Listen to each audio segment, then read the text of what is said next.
चंडीगढ़ में gangster Lawrence Bishnoi gang में आपसी गैंगवॉर शुरू। लॉरेंस बिश्नोई के करीबी साथी इंद्रप्रीत पैरी की गोली मारकर हत्या। लॉरेंस बिश्नोई गैंग के शूटर आरजू बिश्नोई, हरी बॉक्सर और शुभमन लोंकर ने सोशल मीडिया पर ली जिम्मेदारी। इंद्रप्रीत पैरी को बताया गद्दार। आरजू बिश्नोई ने सोशल मीडिया पर किया पोस्ट, लिखा कि इंद्रप्रीत पैरी गोल्डी और रोहित का फोन करवाकर सभी क्लबों से पैसे की उगाही करवाता था, इसी वजह से इसे मारा गया। चंडीगढ़ के सेक्टर 26 में बीती रात 8 बजे कार से आए 3 हमलावरों ने इंद्रप्रीत पैरी की कार पर फायरिंग की। सामने से 5 गोलियां मारी। अस्पताल में हुई पैरी की मौत। इंद्रप्रीत पैरी पर गोलीबारी के बाद हमलावर मौके से फरार हुए। पुलिस ने शहर और बॉर्डर की नाकेबंदी कर हमलावर की तलाश शुरू की।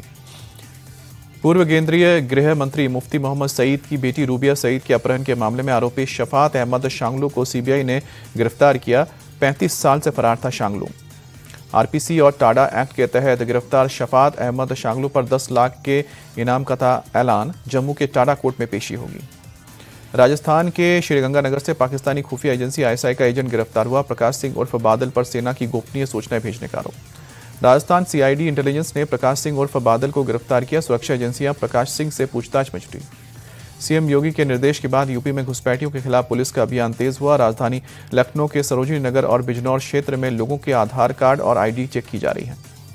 पुलिस ने झुग्गी झोपड़ियों में कचरा चुनने वालों पर किया फोकस। ज्यादातर लोगों के आधार कार्ड असम में बने हुए हैं। जांच के लिए भेजे जाएंगे असम और बंगाल। संसद के शीतकालीन सेशन का आज दूसरा दिन। एसआईआर के मुद्दे पर विपक्ष आज भी संसद के दोनों सदन में कर सकता है हंगामा। संसद के कैंपस में आज विपक्ष एसआईआर के मुद्दे पर करेगा प्रदर्शन। कांग्रेस की मांग, एसआईआर के दौरान मारे गए बीएलओ पर सदन में होनी चाहिए चर्चा। संसदीय कार्य मंत्री किरण रिजिजू ने विपक्ष को दिया आश्वासन का कि एसआईआर समेत सभी जरूरी मुद्दों पर समय के हिसाब से चर्चा की जाएगी। किरण रिजिजू का विपक्ष पर हमला, कहा कि कांग्रेस ने भाषा की मर्यादा को तार तार किया है। विपक्ष को अपनी मर्यादा में रहना चाहिए। कांग्रेस के सांसद गौरव गोगोई का सरकार पर हमला, कहा कि पूरे सदन को हाईजैक कर लिया गया है। सरकार सिर्फ अपने मुद्दों पर चर्चा चाहती है, एजेंडे में विपक्ष के मुद्दे शामिल नहीं। हंगामे के बीच लोकसभा में मणिपुर में जीएसटी संशोधन बिल पेश हुआ। राष्ट्रपति शासन के बीच नए रिफॉर्म लागू करने पर होगी चर्चा। लोकसभा में इसी हफ्ते वंदे मातरम पर होगी चर्चा। बहस के लिए 10 घंटे का वक्त दिया गया है। सूत्रों की खबर, प्रधानमंत्री मोदी हिस्सा लेंगे। वंदे मातरम पर सपा सांसद जियाउर रहमान का विवादित बयान, कहा कि हमारे मजहब में इसका कोई मतलब नहीं है। सिर्फ एक गीत से किसी की देशभक्ति को जज करना गलत। वक्फ संशोधन एक्ट पर मुख्यमंत्री ममता बनर्जी की टिप्पणी पर शुभेंदु अधिकारी ने कहा कि ममता बनर्जी ने उन सभी को बेवकूफ बनाया जिन्होंने वक्फ बिल के खिलाफ विरोध प्रदर्शन किया। बिहार विधानसभा के स्पीकर का आज चुनाव। एनडीए के 9 बार के विधायक और पूर्व मंत्री प्रेम कुमार के निर्विरोध स्पीकर चुने जाने की संभावना। बिहार में नई सरकार बनने के बाद पहला विधानसभा सत्र प्रोटेम स्पीकर नरेंद्र नारायण यादव ने नवनिर्वाचित विधायकों को दिलाई शपथ।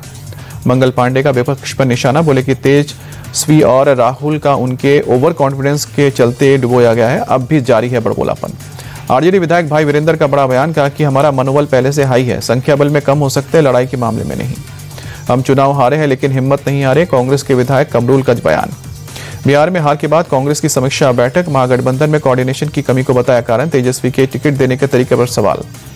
बैठक के बाद कांग्रेस नेता शशि रंजन ने कहा कि पार्टी को मजबूत करने के लिए लड़ाई अकेले लड़ेंगे। पूर्व विधायक शकील अहमद खान ने भी अकेले लड़ने का वकालत की, कहा कि अंतिम फैसला हाईकमान लेगा। बिहार आरजेडी अध्यक्ष के बयान पर कांग्रेस के पीसीसी चीफ का पलटवार। राजेश राम ने कहा कि कांग्रेस के वजूद पर सवाल उठाने वाले पहले इतिहास देखें। कर्नाटक में नेतृत्व परिवर्तन की खबरों के बीच एक बार फिर से ब्रेकफास्ट पॉलिटिक्स। अब deputy CM D K Shiv Kumar के ओर से सीएम सिद्धरामैया को नाश्ते पर बुलाया गया है।